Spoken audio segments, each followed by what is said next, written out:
प्रश्नटी अच्छी जे 16टी कलम क्रय मूल्य जहाँ 12टी कलम विक्रय मूल्य ताहा तेबे लाभ शतकड़ा केते पिला माने साधारणतः कौन करती ना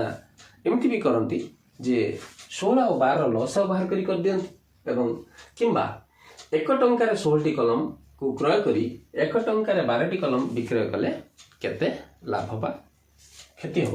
केते शतकड़ा लाभ बा क्षति हम बाहर कर दियंती किंतु आमे ताकू खूब सहजरे करिया पई ट्रिकटे व्यवहार करिबा ए ट्रिकटे हला जदि 16टी कलम किणा दाम रे 12टी कलम बिक्री दाम हुए तेरे आम जानिले बर्तमान कौन करवा ना 12 को यही पोजिशन को आनिबा एवं 16 को यही पोजिशन को आनिबा अर्थात 12 एवं 16 जदि 12 टंकार जने किणे 16 टंकार बिक्री करे तेरे आम बर्तमान देखा 12 एवं 16 मध्य आम अनुपात बाहर करवा ताहले 4 रे आम डिवाइड करदबा 4 3 12 4 4 16 अर्थात 3 टंकार जने किणी 4 टंकार बिक्री करे अर्थात 3 टंकार केते लाभ करे 1 टंका लाभ करे ताले एटी हम बाहर करबा 3 टंकार लाभ करे 1 टंकार लाभ करे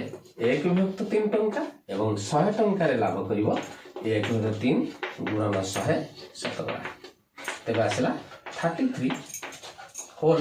1/3% प्रॉफिट तेणु 33 पूर्णांक 1/3 शतकड़ा लाभ करे। धन्यवाद।